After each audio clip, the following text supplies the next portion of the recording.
Good evening, ladies and gentlemen. Welcome to tonight's live stream broadcast of some more Greater St. Helens League 2A boys basketball action. It's the Fort Vancouver Trappers taking on the Ridgefield Spudders live from the Hot Potato in Ridgefield, Washington. Good to have you with us. Nick Sisson here on behalf of N2 Media, as we are just about set for pre-game introductions and about 5 to 6 minutes away from the tip-off here in this one. Fort Vancouver comes in 4-9 overall, 2-6 in the GSHL.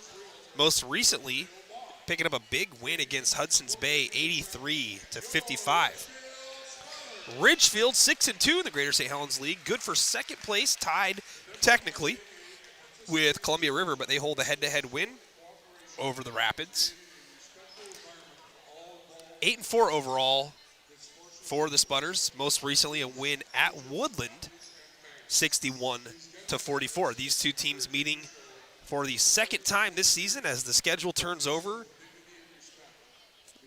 Ridgefield won at Fort Vancouver 67-48 in the first league contest for both teams.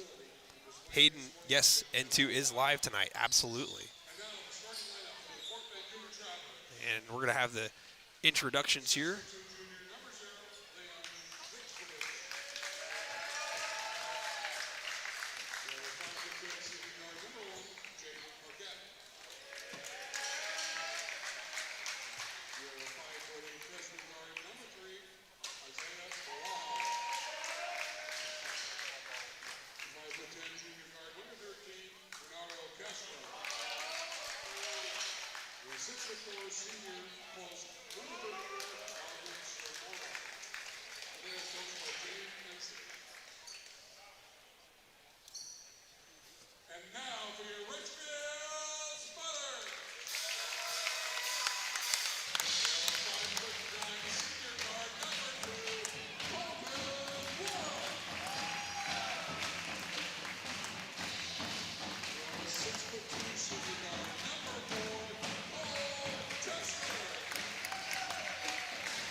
All right, the Ridgefield Pep Band with the national anthem.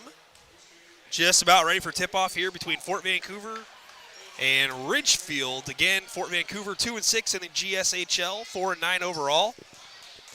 Ridgefield 6-2 in league play, 8-4 overall. It'll be Osman Samare, 6'4", senior post, jumping it up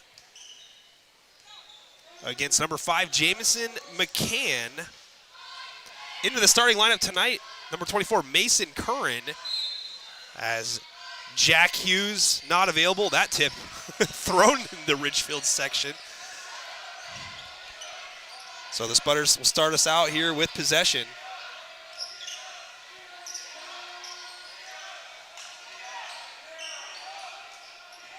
Three hoisted up and rolls off for Colton Castro. Rebound fought for underneath the basket. Fort Vancouver comes away with it.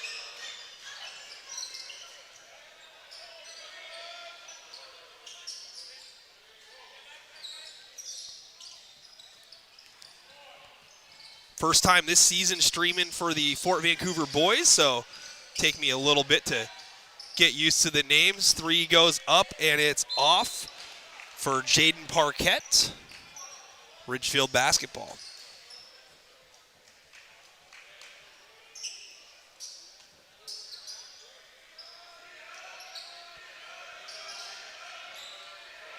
Spudders break the pressure, move it into the front court. Just underway here at the Hot Potato. Spuds work it to the high post. Warren kicks it out. Skip near side. Warren, nice bounce pass far side. Curran's fouled as he goes up.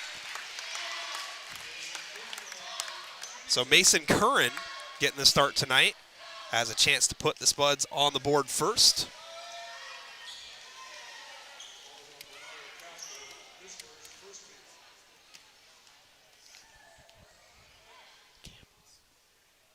First free throw is good for Mason.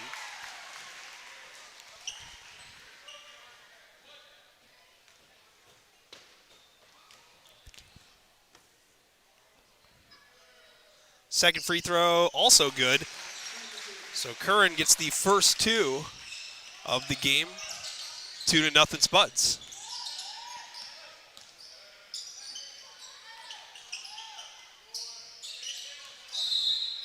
We got a whistle and a foul is going to be called on Warren of Ridgefield.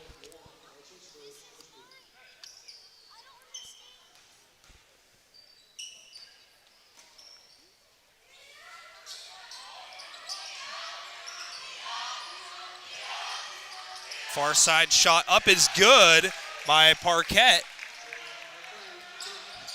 Two apiece here in the early going.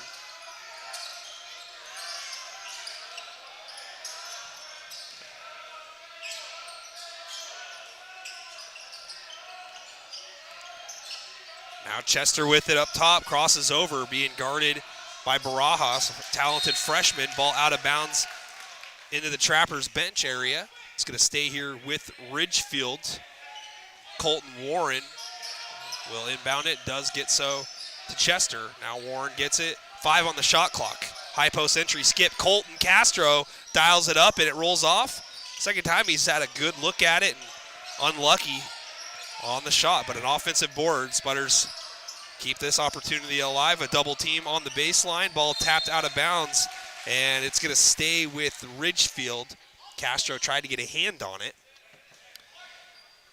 but he was late doing so, which keeps the ball right here because it went right back out of bounds. Good ball movement. Low post back to the high post. Shot just missed by McCann. Trappers clear the glass.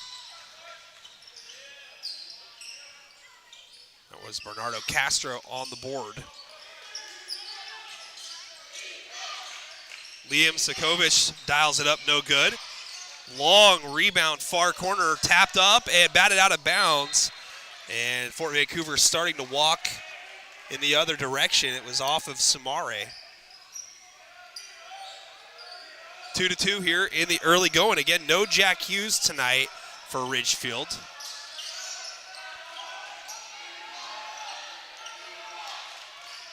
Looks to be a little zone defense being played here by the Trappers. Tough drive and a floater is good for Chester. That's Cole Chester's first deuce of the game. Crossover up top by Barajas.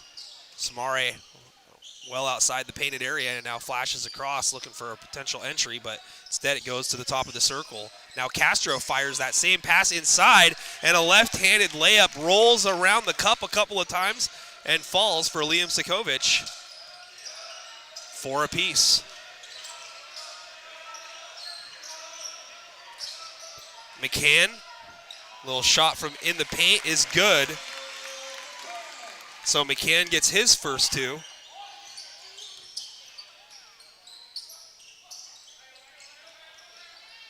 Three, no good for Parquet.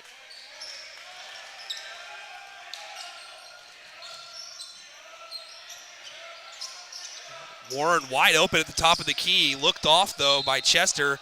Chester drives and goes down to Curran, and Curran is fouled. It looks like it's going to be on the ground.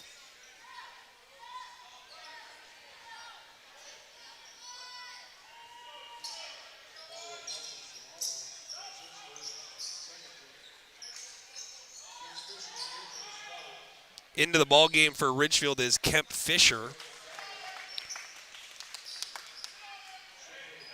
And Isaiah Gonzalez checking in for Fort Vancouver. Inbound goes to the near corner. Pass to the top of the key. Swished home on the shot by Chester. 5 now for him. It's up to a 5-point Ridgefield advantage. Drive by Gonzalez. A hop step gets it out. Fort working at far side. Gonzalez now off the dribble.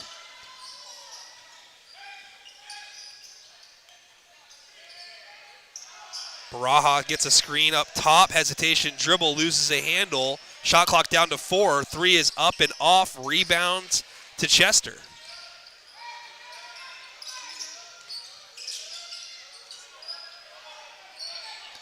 Entry to the high post. McCann draws a double, kicks it to the corner.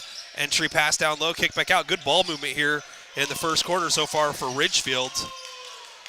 Maybe missed an opportunity at an open shot, but they get one here from the high post. McCann can't cash in on that one. Sikovic with the rebound.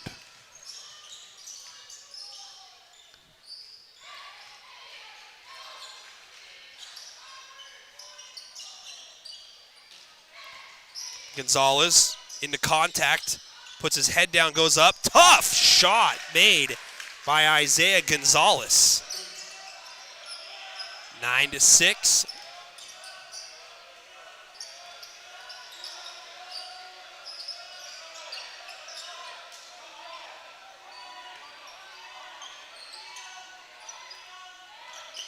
High post shot for Castro. Looks long, and it is. McCann put back, though, without landing. Gets his second field goal of the game. 2:13 left in the first. Spudders reclaim that 5-point advantage. And we got a whistle, and this shot is waved off. It's going to be an illegal screen away from the ball on Isaiah Gonzalez.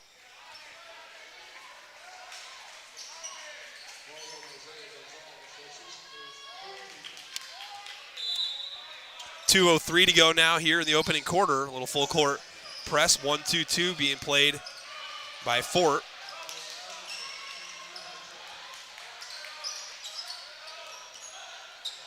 Fisher puts his head down, drives baseline, cut off, loses a handle. Gets it back out to the three-point land. Now top of the circle, 14 on the shot clock. Back to the corner, Fisher catches, looking down low, bounce pass down low. Nice little feed to Warren. Warren kicks it out, Chester. He's hot. Hits another 8 now for Cole Chester, making it look easy so far. 14-6, it's an 8-point lead.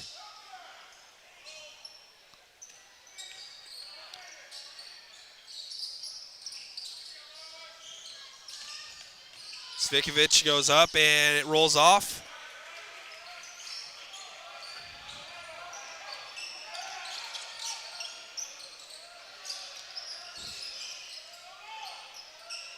Chester with 8 points to lead the way for Ridgefield here, and so far he's the difference on the scoreboard.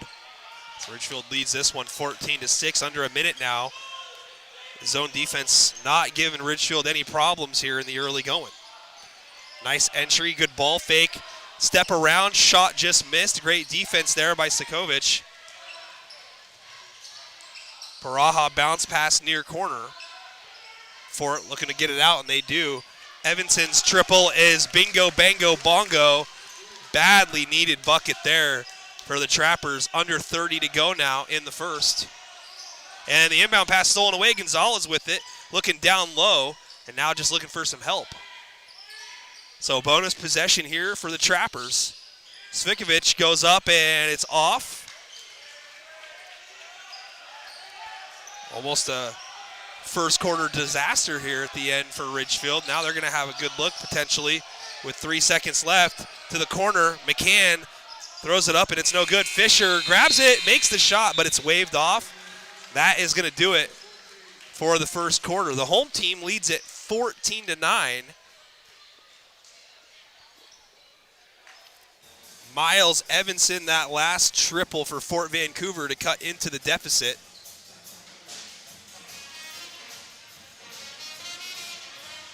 Heading into the second quarter, it's 14-9 Spudders, and again, Cole Chester, 8 points to lead the way for Ridgefield there in the first. And you got 4 different players combining for 9 points for Fort Vancouver. Liam Svikovic and Jaden Parquette, Isaiah Gonzalez and Miles Evanson, all with field goals. Evanson, the only one from three-point land. We've got Hoop Dreams Basketball here on Twitter. Definitely someone worth checking out if you're a hooper.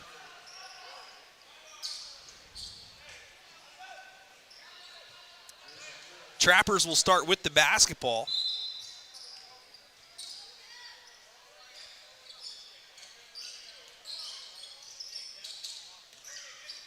Double team up top. So some early pressure here being shown by the Spudders.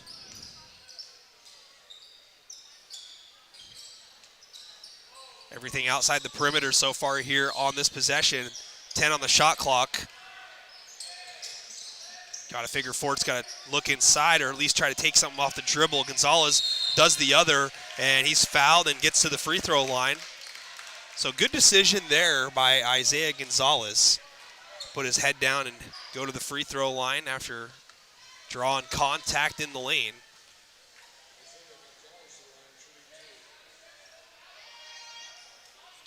And the first drops. Gonzalez now with 3.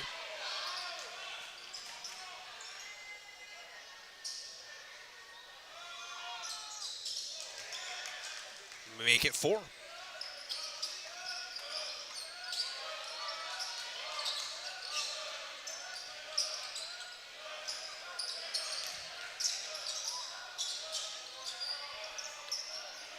Far side, Chester for 3. Yes, he's on one so far here tonight.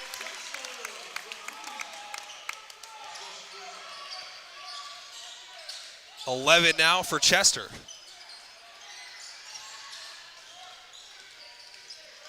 Hesitation by Baraha, kicks to the corner. That's Gonzalez, his triple no good. Loose ball, gathered though by the Trappers.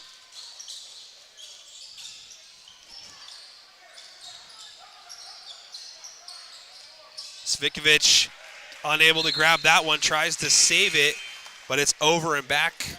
Turnover, 6:44 to go before the half, 17-11, Ridgefield on top.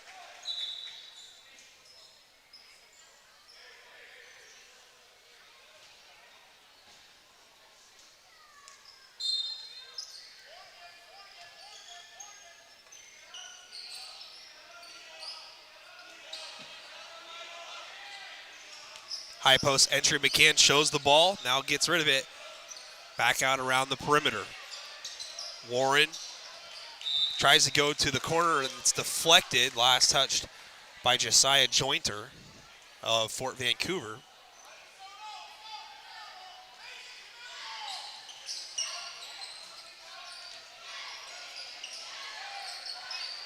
Open 3 for Kerschel. Off the bench shot, no good. Evanson with the rebound.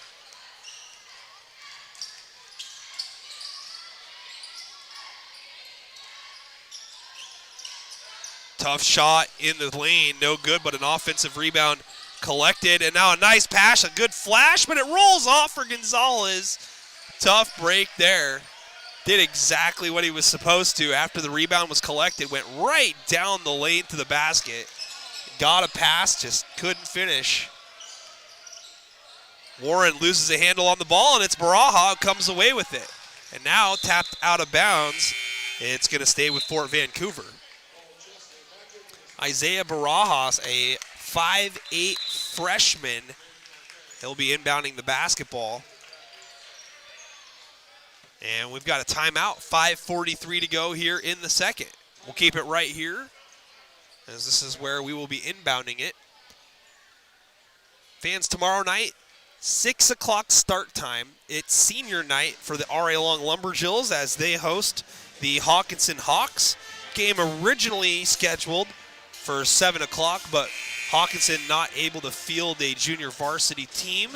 So that game has been moved up to 6 o'clock, and the stream will probably be live around 5:45, maybe a smidge earlier, to see if we can accommodate the senior night festivities at the Lumberdome. Again, Hawkinson, R.A. Long tomorrow, girls basketball, 6 o'clock tip-off from Joe Moses Court. Back to action here, and Fort inbounds it. Sakovic goes up, misses, tries a shot on a second attempt while in the air, and he's fouled on the arm. He'll head to the line.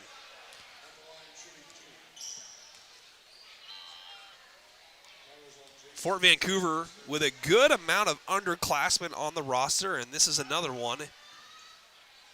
And the first free throw is good for Liam Svitkovic. It's hard to pronounce it. There's a lot of different letters there. Svitkovic. And he hits the second.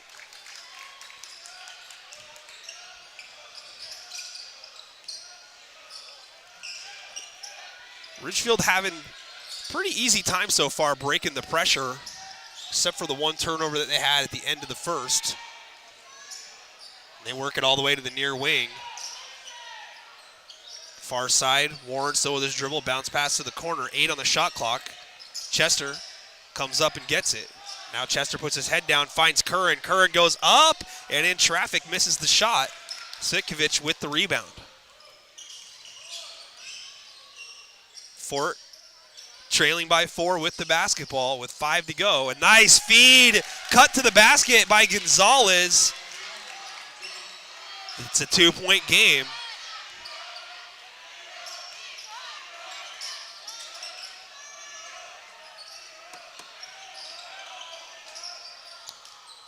Wow, Chester just continues to scorch the nets from deep. Badly needed bucket for Ridgefield and their momentum here at home. Back out to a 5-point lead. Barajas drives baseline, cut off by Warren. Now Gonzalez puts his head down, jump stop, kicks, near corner 3 for Baraja. Circles off, rebound to Warren. That could have been big for Fort to get that one right back. Cole Chester up to 14 of his team's 20 points. If you're Ridgefield, you got to look to get the ball in his hands, and they do. Screen and go. Curran fires it up from the corner, and it's short. Rebound inside to Joyner.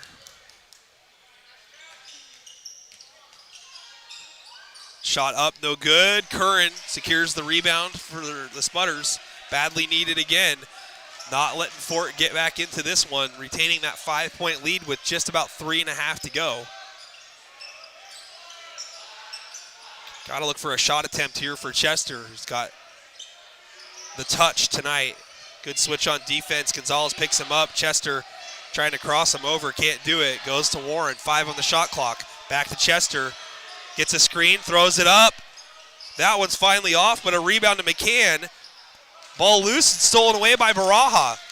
Great defense there after giving up the rebound. Joyner for 3 in transition. Give me 3 of these. 20-18, Josiah Jointer.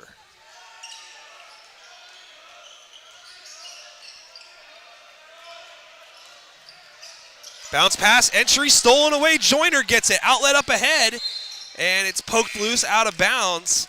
They're going to say off of Chester.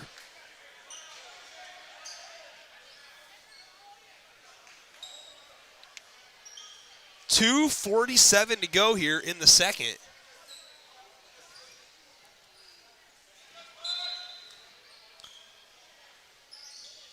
Svitkovich gets it in.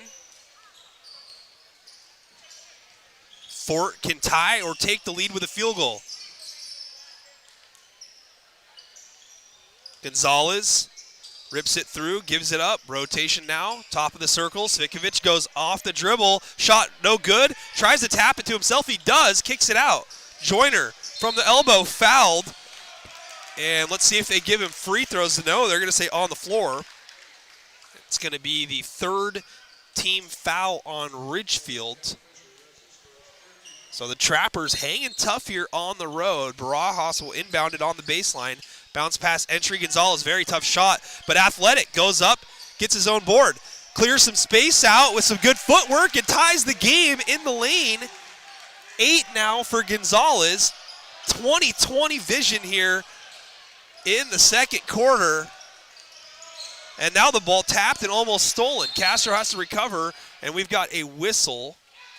And an official's timeout has been granted. Joyner has to check out. Usually when this happens, it's due to the sighting of blood, the sight of blood or something. But 18 on the shot clock for Ridgefield. The ball game is tied. Let's see how the Spudders respond. Off a curl, Warren drives and kicks. Castro, no good. Rebound, Svitkovich. Fort can take the lead with a bucket. Baraja for 3. Off back iron, it looked good. Long rebound collected by Chester. Player falls down. The ball is poked away from behind. Now on the floor, tied up. It's going to be a jump ball. Possession. Let's see who that's going to favor. It looks like it's going to favor Ridgefield here. And we're going to have a sub. It's going to be Drew Kerschel checking in for Ridgefield for Colton Castro. Castro still scoreless here in the ball game.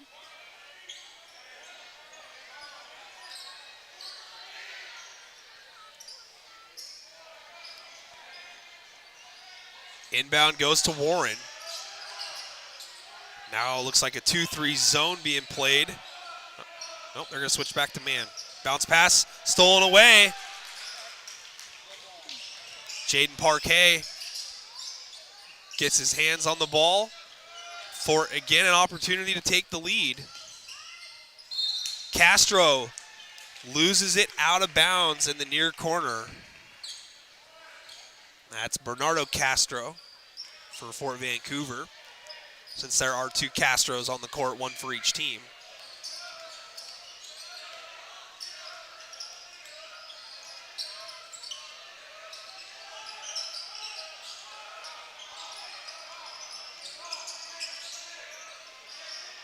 .10 on the shot clock, entry far side.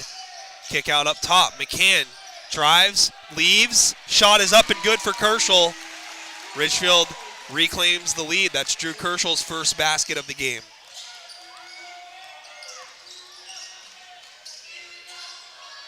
And that one is into the band and hits somebody checking his phone. Head on a swivel here at the hot potato.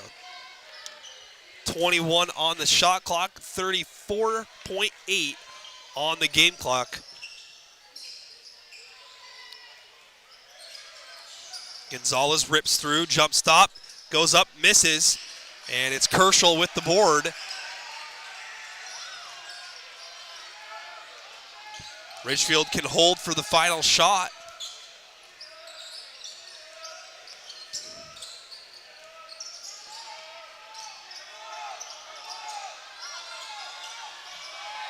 Seven on the game clock now as Chester gets it back in the corner, drives baseline, fader, good if it goes, and of course it goes. Chester with 16 first half points gives the Spuds a little bit of breathing room heading into the lockers.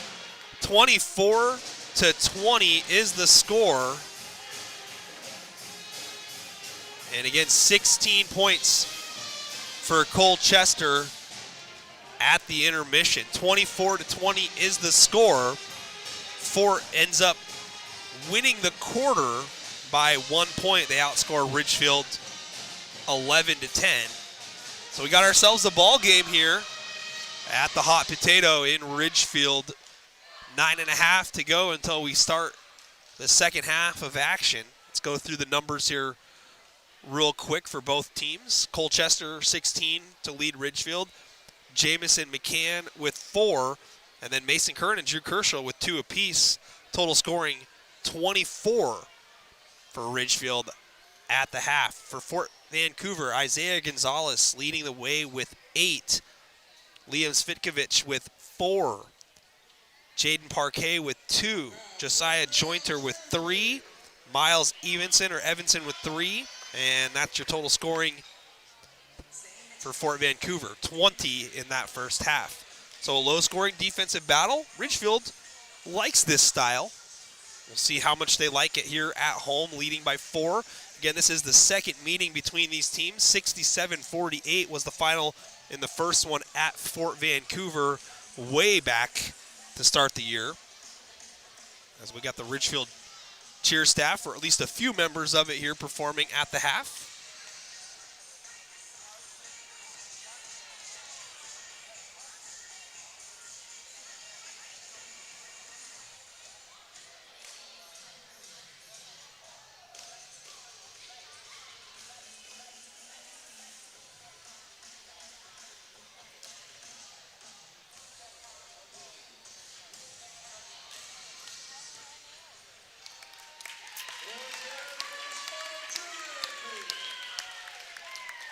All right, fans, we're going to take an audio timeout, and we will be back with the start of the second half here in about 7 minutes or so.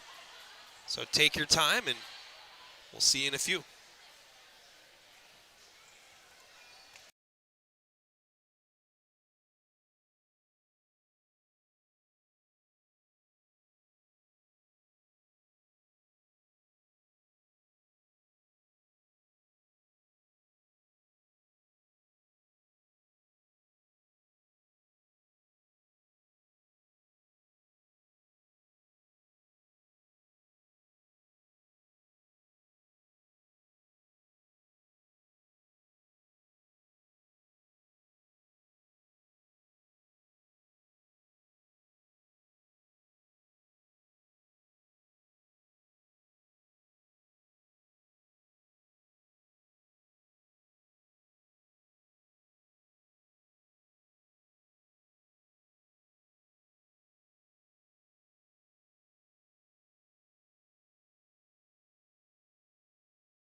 Welcome back, ladies and gentlemen, to Ridgefield High School.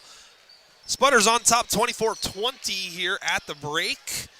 Fort Vancouver hanging tough and well within striking range.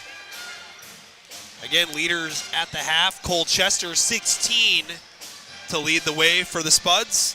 And Isaiah Gonzalez with 8 for the Trappers. Fans again tomorrow night live from R.A. Long. It's the Lumberjills hosting the Hawkinson Hawks. And it's going to be senior recognition night for the Lumberjills. So special start time, 6 o'clock tomorrow night from the Lumberdome. And we will be live at least 15 minutes or so before that one. And then we're going to be over at Mark Morris for some more special ceremonies. As long as there's no snow to postpone anything. These Ridgefield Spudders that you're watching here tonight are going to travel to take on the Mark Morris Monarchs. And that's going to be a 6:30 p.m. start time. Mark Morris will be inducting new members into the Mark Morris Hall of Fame. Should be an awesome night for basketball and an awesome night for recognition purposes of those who will be entering Monarch lore for all eternity and beyond. 6:30 Ridgefield at Mark Morris coming up on Friday. Of course, big news recently out of Mark Morris. Head coach Bill Backamus is going to hang up the beautiful sports jacket and ensemble and a bevy of accolades at the end of the season. Decided that now is the time to turn the keys over. Everybody's doing the Bill Backamus now because Nick Saban retiring today. Pete Carroll, I don't know if he's retiring, but moving on from the Seattle Seahawks. So I got to say, Coach Backamus did a great job getting out in front of everybody. He was news. They were like, you know what? 2024, stepping away might be the move. That's a good move. Speaking of moves, Jaden Parquet, beautiful jump stop, ball fake, and is able to make the basket. Lead cut down to 2 immediately.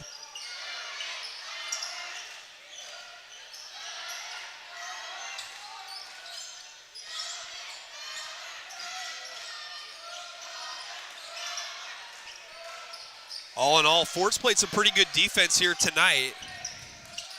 Warren off a screen, hits it, count it and one!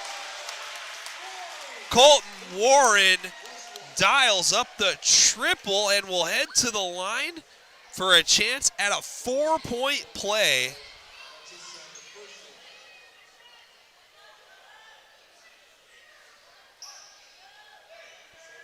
That's Colton's first field goal of the night and picking a very good time to do it. And there's the 4-point play converted.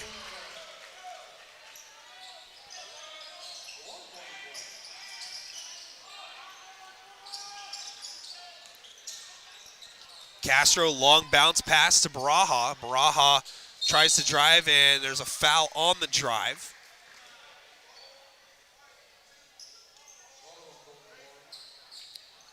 Warren is going to pick up the foul. Bounce pass, far block. Turnaround shot is up and good. That's Shepard Hedrick with the bucket. Nice feed. Blocked, though, from behind. Late foul call. Probably the right call. Looked like a defender, Isaiah Baraha, got a little bit of Curran's noggin there.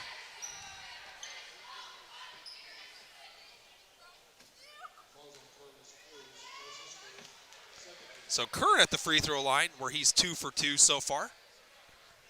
Swishes home the first. All 3 of Curran's points at the free throw line so far. And the big man makes it 4 for 4.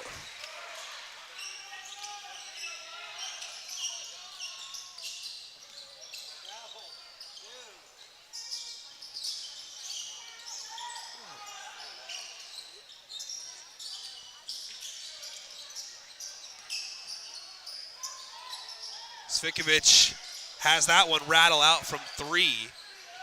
Castro with the rebound for Ridgefield. So a 6-point lead for the Spuds.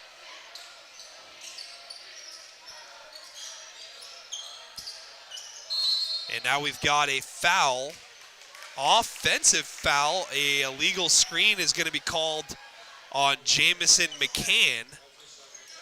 That'll be his second personal.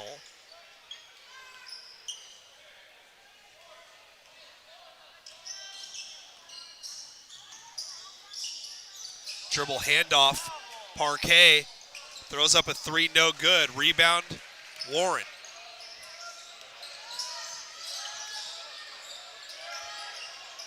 Curran clears some space, kicks it out. Baseline McCann, shot missed though, offensive rebound. Curran, his putback's no good, but McCann chases down another. Flashing, no look, diming, missing the shot though is Curran. Goes up again and pays off the effort of Warren. 6 now for Curran, lead up to 8. All the way to the cup, finger roll with the right goes Isaiah Baraja.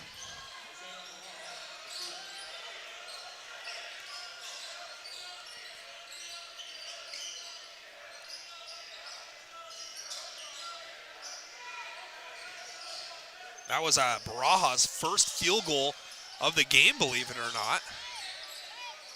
He's a talented freshman. Hop step into the lane, kick far side. Castro goes back to the near corner. Warren for three, and it rolls off. Hedrick there for the rebound. Baraja, hesitation. Carry is the call. Good call there by the official. 4:49 to go. Probably wouldn't have been called if it was a little bit more subtle. But nearly a full half second went off with that ball cupped underneath his left hand.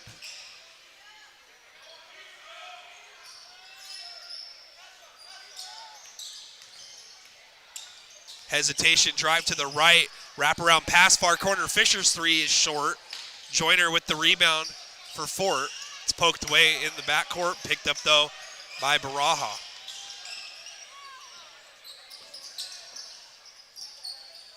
Joyner, Euro step, in traffic, misses, gets his own board, goes up, it's off. Rebound McCann.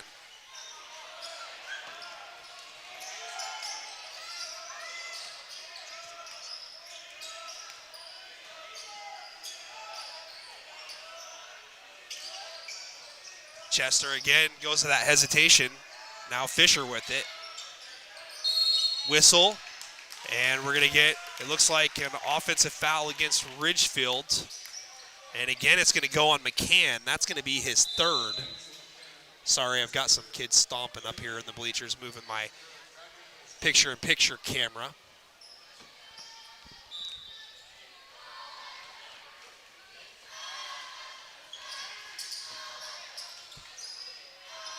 Baraja gives it up to Joyner. Nearly loses a handle out of bounds. Baraja has it poked away from behind, and a foul is called, they say, and it's going to go against Chester.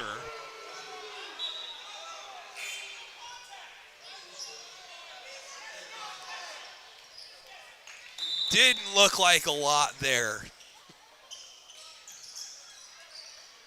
Jason Buffum, the head coach of Ridgefield, said there was zero contact. Officials have a tough job, I'll say that. Pass intended down low is out of bounds. It's going to stay right here.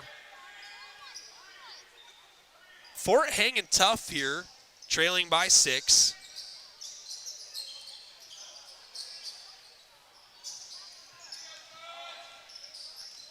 Baraja dribbles behind the back. Sikovic kicks to the corner. Hendrick is called for traveling. See, Hedrick. Looks like a Hendrick, but Hedrick. Either way, Ridgefield ball.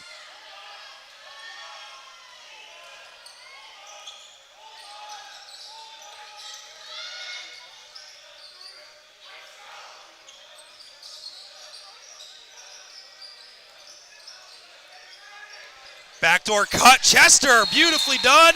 Counted and one. Chance at the three-point play. That's Chester's first field goal of the second half. He's up to 18.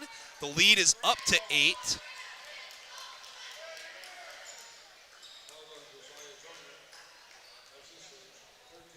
And that foul is going to go against Josiah Joyner, his first personal, as Chester settles in at the free throw line and converts the three-point play.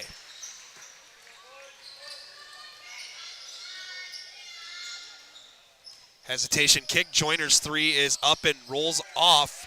Rebound to Curran.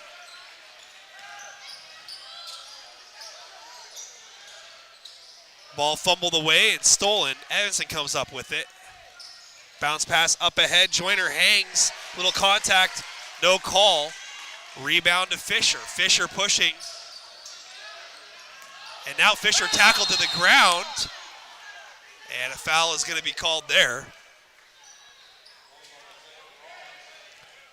It's a 9-point Spudder lead, 35-26.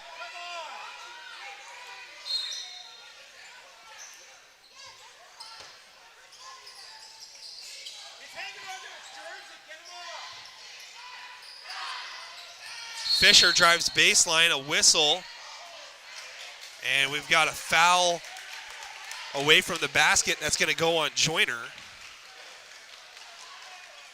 So officials getting a little bit more involved here in the third quarter. James Ensley, the head coach of Fort Vancouver, pointed back to the other end and making a case saying that same thing's happening on our side of the court. Either way, Cole Chester at the free throw line hits the first. Now up to 20 in the game. Make it 21.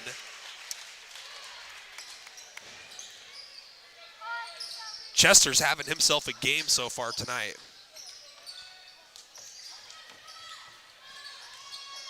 And that one stolen away after losing a handle. It's Fisher who comes up with it, gets to the rack and finishes. It's a 13-point lead, timeout Trappers.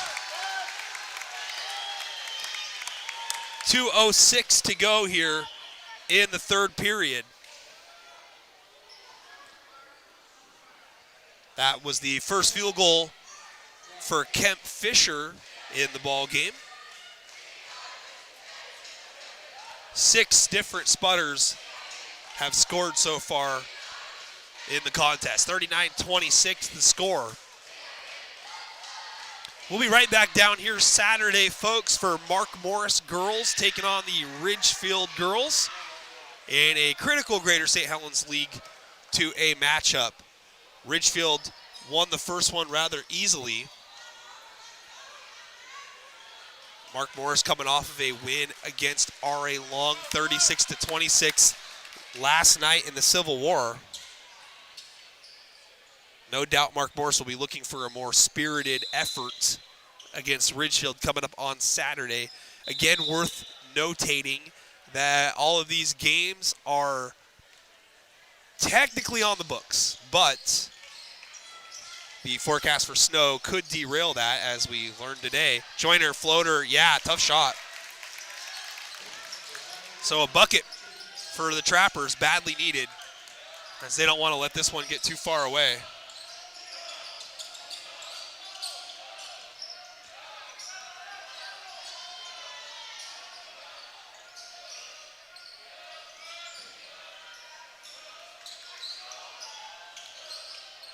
Eight on the shot clock. Chester gets it. Looking to face up. Crosses over on Baraja, but airballs it. And that is going to do it for the shot clock. Fisher didn't realize it. Unable to get a shot up in time. 39-28 stays here. Fort with possession. Svikovic has it poked away by Warren. Kershaw with it. Bounce pass up ahead. Now to the corner. Chester back to Warren. Ridgefield has some time to set it up. Feed into the paint. Chester rises up and swishes it home.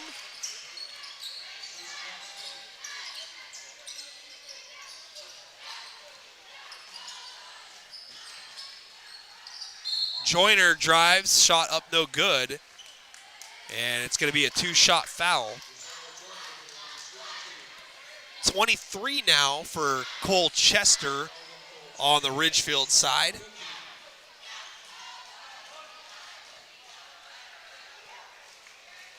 .1 to go here in the third. And Joyner's first no good.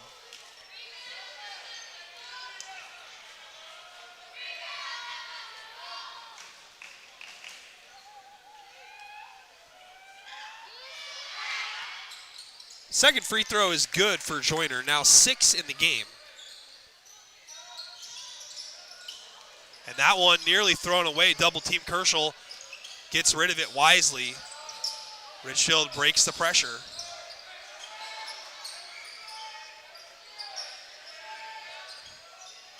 Zone defense now by the Trappers. Chester gets it over on the baseline in the corner. Had an opportunity maybe to throw up a shot, but comes back towards the near side now. Crosses over, has to get one up. Sidestep shot, good if it goes. Off back iron, tapped out of bounds. Joyner flying in. Last to touch it for the Trappers. It's going to stay here with 12.1. Shot clock off. Ridgefield can hold for the final look. No look pass. Castro looking for his first field goal. No good, and it's tapped out of bounds. Warren last to get a hand on it. 7.5 to go, so now Fort with an opportunity here.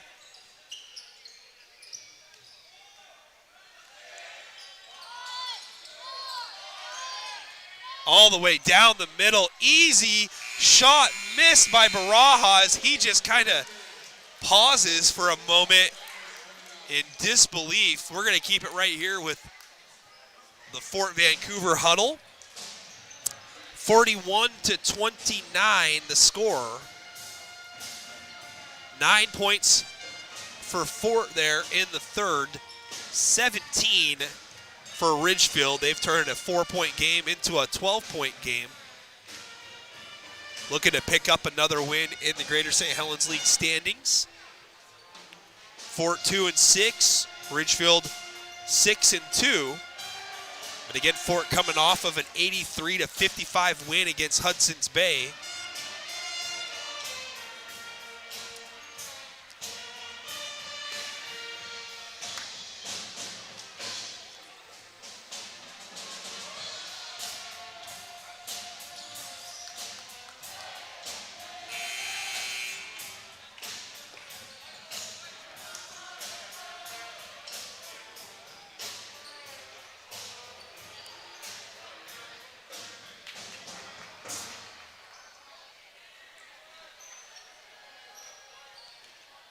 It'll be Ridgefield basketball.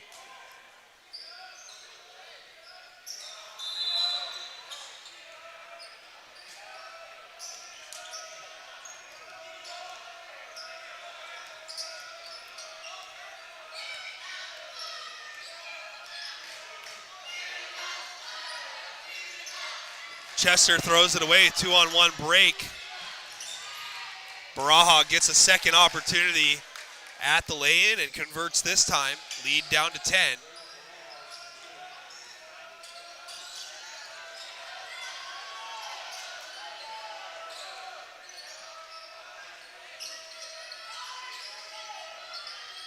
Nearly another steal. Chester bumped on the drive.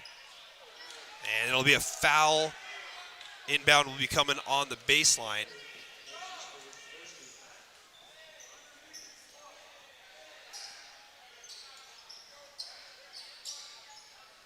Guy who made a difference for Fort in that first half off the bench was Isaiah Gonzalez. I don't believe that we have seen him here in the second half. He was leading the way for Fort with 8 at the break. Skip pass, corner, Chester, triple, no good. Joyner put his hands on it, couldn't corral it. Now a dive to the floor. And they're going to call a foul on Joyner. Tough. It's the second Trapper foul, the third personal on Joyner. Underneath the basket, shot up and good for Jamison McCann. Lead back out to 12.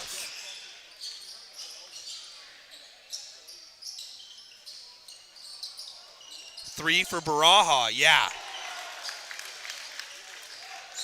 7 now for Baraha in the ball game.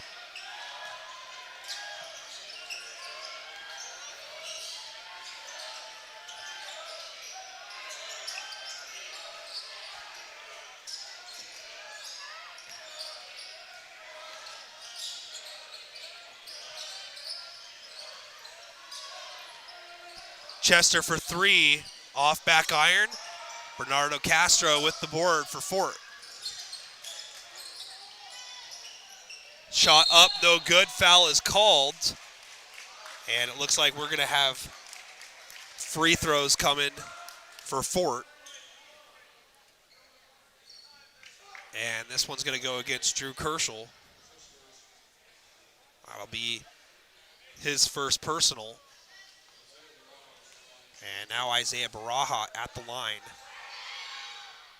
Hits the first. 8 now for Baraha. Colton Warren checking in, and Mason Curran. Kerschel will sit down, as well as Chester. So a big opportunity here for Fort with Chester on the bench and Baraha at the line. Misses the second, but Fort only trailing this one by 8. Still within striking range. See how long Coach Buffum keeps Chester on the pine. They're actually really nice chairs, not wood bench, but you get the picture. Joyner's going to be called for his 4th foul. Good defense played on that possession, and then Joyner reaches in on the entry pass attempt to go to McCann.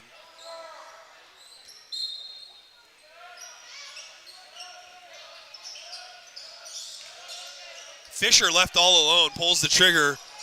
Offensive rebound, bounce pass down low. Joyner says, get that out of here. Curran now throws it towards the near sideline, dive to the floor. This one is out of bounds. It's going to be Fort ball. 5:25 to go in this one. Chester back up and in. So Fort not able to gain any ground while Chester was checked out of the ball game.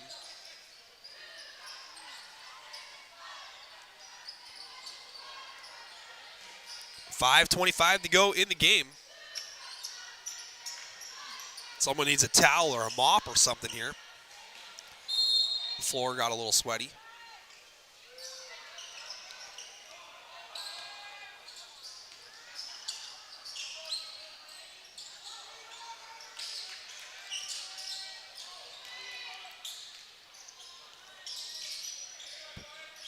Everything beyond the perimeter right now. Parquet, hop step, gets around, might have been fouled, no call. Now we've got a late whistle, but I do think that's the right call. Just gonna assume that the official couldn't find the whistle in time. But Jaden Parquet will head to the free throw line, chance to cut into the lead. Parquet with 4 in the ball game.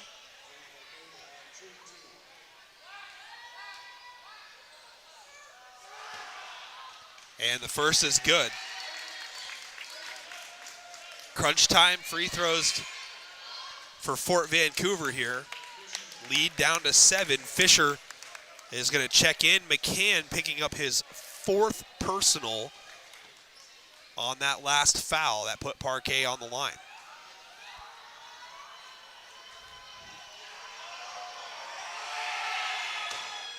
And the second free throw rattles out. Fisher, though, gets the rebound. Just checking in off the bench. That's a good feeling as a coach when you insert somebody into the lineup and he does something to help the team out right away. That's when you're like, yeah, good decision, coach. 3 up and off. Curran nearly had it. Parquet grabs it, though, for Fort. Parquet looking to take Fisher. Denied by Fisher. Saved by Fisher. What a play. Long outlet up ahead. In stride. Warren with the finish.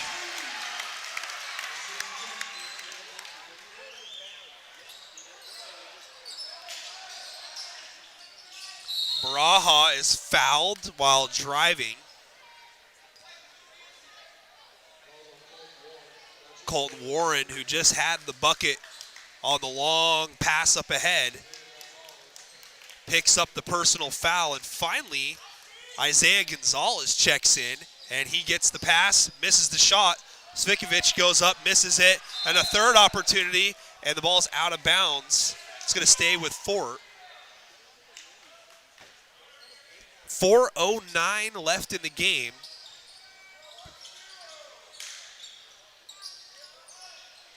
Joyner just throws one up from probably a distance I would advise against, but I'm not playing. That's the type of shot, though, that you want to be within 8 feet of the rim. Unless it's desperation time, which it's not quite.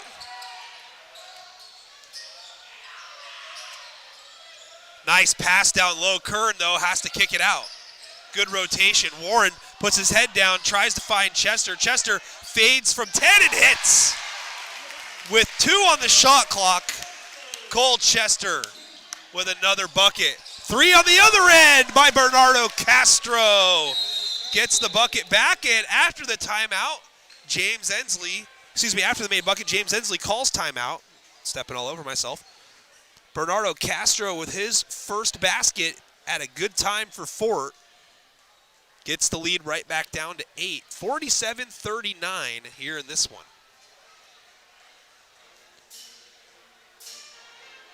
25 for Cole Chester. This is the unofficial official score tally so far here. Again, fans, if you're looking for more basketball action later on this week, tomorrow night, R.A. Long hosting Hawkinson and girls basketball. 6 o'clock. Friday, Ridgefield boys taking on the Mark Morris boys at 6:30 at Mark Morris High School. Saturday, 7 o'clock, right back here, Mark Morris girls taking on the Ridgefield girls. So we got a few more games this week. It is Baby Watch 2024. So anything can happen at any minute. I could get a call right now. I probably wouldn't hear the phone ring, but yeah, you get the picture. Full court pressure after the timeout by Fort. Ridgefield has no problem breaking it at the moment.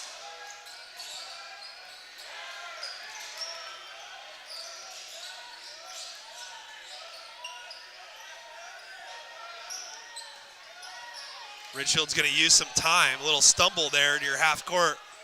Looked a little awkward. Warren, far corner now. Fisher picks up his dribble. Bounce pass wide open. Scoring his first field goal of the night is Colton Castro. Good patience by the Spuds. Gonzalez hoists up a triple, no good.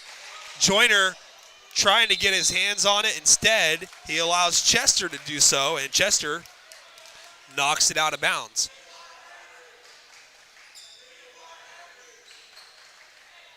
Seven different Spudders have scored in the game tonight for Ridgefield. They lead this one by 10 with 2:35 left.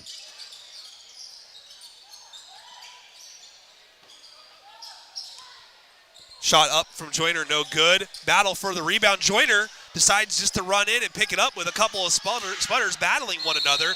Now Joyner drives to the hoop, and he's fouled. And it's going to be baseline inbound.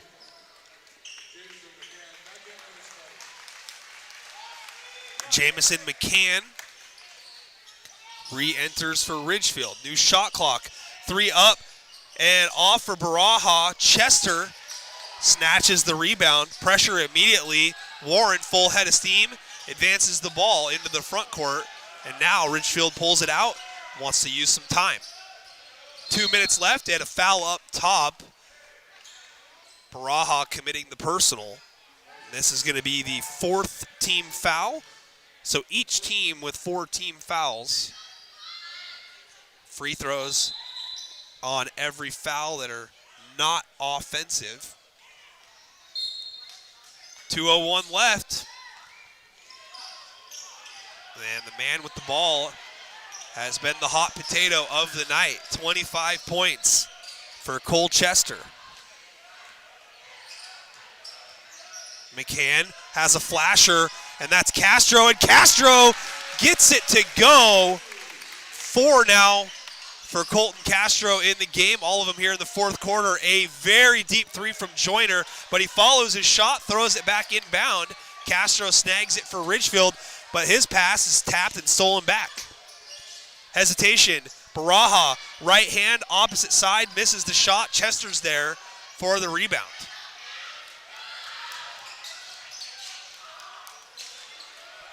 And again, a smart decision by Fisher to pull it out, use some clock. Fort double teaming everything, so somebody's open, and with all this action away from the basket, usually that open player is somewhere in the paint or on a block. Castro, hesitation, drives baseline, finds someone all alone, and it's McCann in the paint as he puts the cherry on top of this one. Ridgefield under a minute to go before they win this one, and they steal it back immediately and can run some more clock. No need for Fort to foul in this situation, trailing by 14.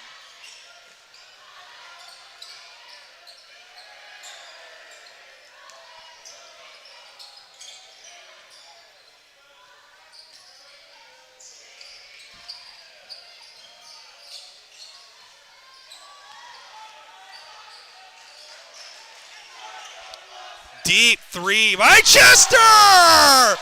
The exclamation point on top of the cherry. Wow, look at the rage. A little Dame time here from one of the fans in the stand pointing at the old wristwatch, and Fort is going to let the clock run out. How can you one-up that shot to end it? Colchester finishes the game with a team-high 28 points to help Ridgefield run away with this one, 56-39. He's got that type of range, folks. What a finish here tonight for Ridgefield to secure the win at home. It was just a 4-point game at the intermission, but the Spudders dig themselves up and run away with it, winning by 17. 28 for Chester in the win. 7 different Spudders score the basketball here tonight in this one. Ridgefield wins that final quarter 15-10. They ended up winning the second half by 13 points to secure the 17-point W. With the win, Ridgefield now 9-4 overall, 7-2 in the Greater St. Helens League. They still remain in second place. Fort Vancouver falls to 2-7 in league play, 4-10. So we're going to be joined by head coach Jason Buffum of Ridgefield here in just a few minutes after he gets a chance to address his team in the locker room. So hang around here, fans. No problem, Ben. Absolutely. Happy to do it. It's a lot of fun, obviously. Yeah, it's a great game here tonight, honestly. Fourth quarter, Ridgefield kind of made it look like it wasn't that good of a game, but it was tight almost all the way through. There were moments there, even in that fourth quarter, where Fort Vancouver got the lead down to a manageable striking range, a 7-point advantage.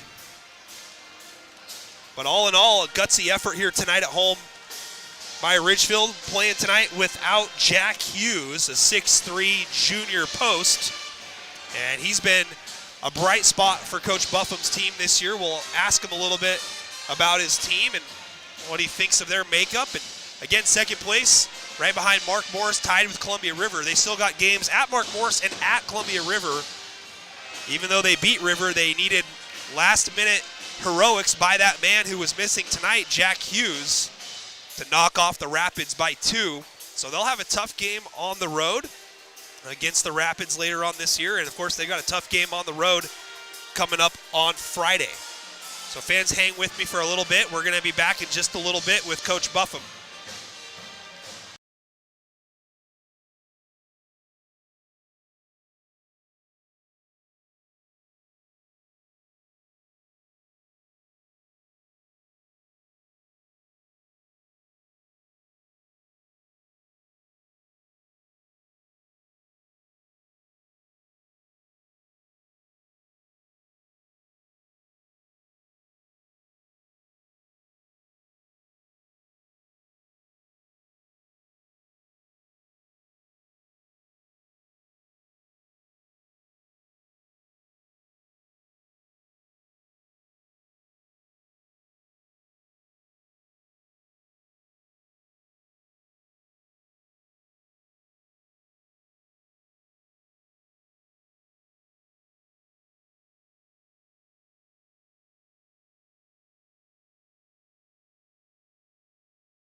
All right, fans, welcome back. Again, we will be joined here by Coach Jason Buffum of the Ridgefield Spudders in just a few minutes, just finishing up with his team in the locker room. Welcome to the official N2 Media post-game show, brought to you by you, the fans. Cole Chester, player of the game tonight, 28 points in the win, 16 at the half, didn't slow down, added 12 more in the second half, including a deep dagger to end the ball game. 56-39, Ridgefield with the victory. Next in line for the Spuds is Jamison McCann with 8. Mason Curran gets the start in place of Jack Hughes, finishes with 6. Colton Warren with 6. Colton Castro with 4. Kemp Fisher with 2. And Drew Kerschel with 2. Total scoring for Ridgefield here tonight. And for Fort Vancouver, Isaiah Gonzalez with 8 points. And Isaiah Baraha, I believe, also with 8. I can't tell if that's 7 or 8, but Buffum's going to be up here in just a second. But a good win here tonight for Ridgefield. 7-2 now in the Greater St. Helens League, 9-4 overall. They sweep the season series with Fort Vancouver.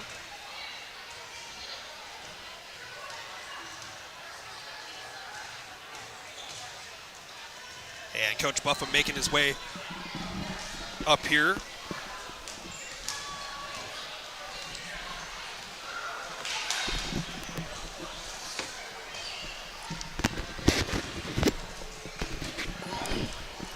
Coach, that was a fun one for you tonight, 56-39. Started out probably maybe a little slower than you would have anticipated, 24-20, but you had a new player in the lineup tonight, Mason Curran.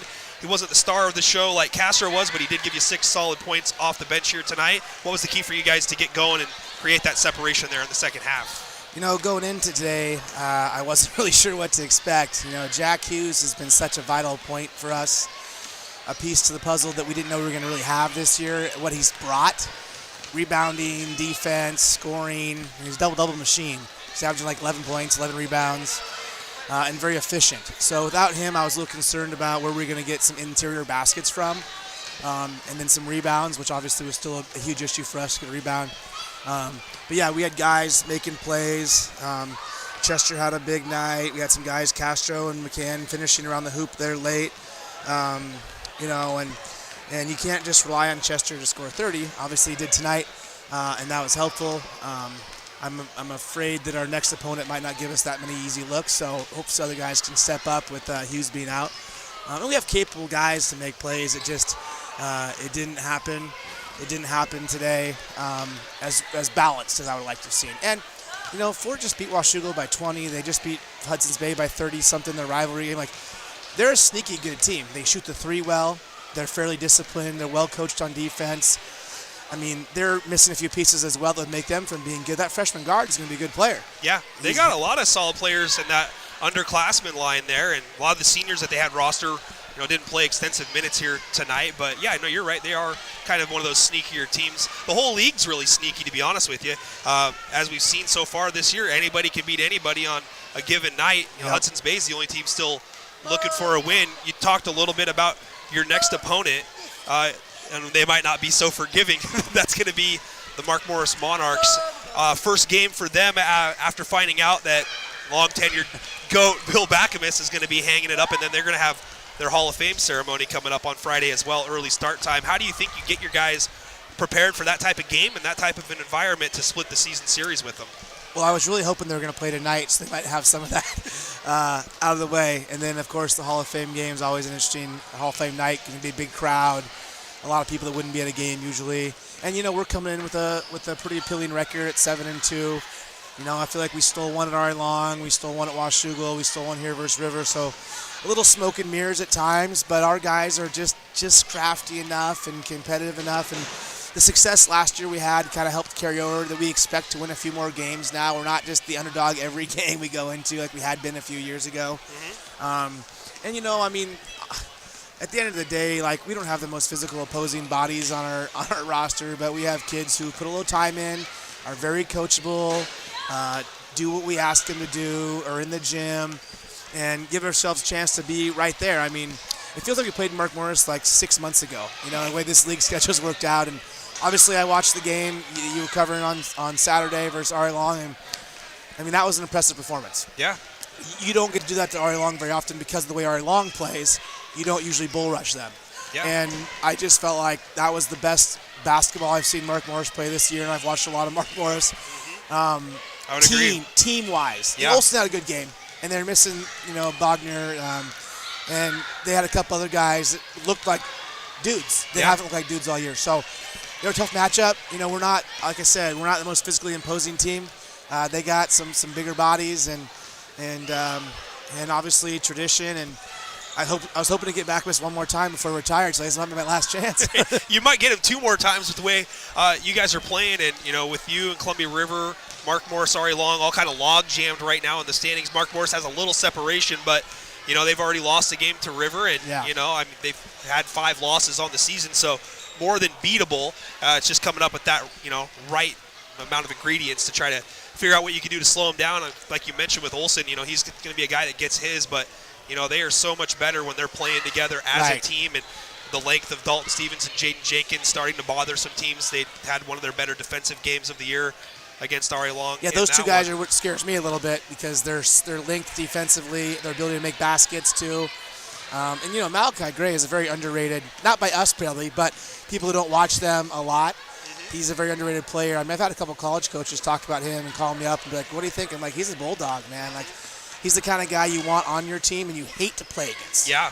He was like the last guy to score, I think, for their team in that game, too, against R.A. Long, I mean, when you're having him not scoring the basketball at all, and you look up and you're up by 20 nearly at halftime. Yeah. It's a scary thought, But, yeah, you mentioned your team, and the year prior to this one, obviously, the thought was that your team was going to take a step back because you had a huge senior class led by Henry Hughes, and then this season, you lose a couple more seniors that were big contributors on last year's team, but the formula hasn't been, to rebuild. It's just been reload, and you've done a great job of doing that with this program. And, you're one of the most respected coaches around the Greater St. Helens League because of your ability to get more out of your guys and what the box score or what your roster sheet says you should get. What's been the key to your success? Well, I appreciate that, and I attribute a little of that to, the personality of the kids we have.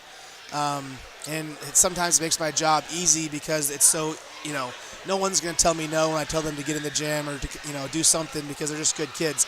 Now, the other side of that is we don't have a lot of dog in us at times and we're not as tough. But, once you get a little taste of success, and it took us a little longer here than I was hoping. When I got here, we had some good teams and we couldn't get over that hump. And I think part of that is we just hadn't won. They hadn't won before, and it took a while for that culture to get here because I've had teams way better than the last two that have had this run,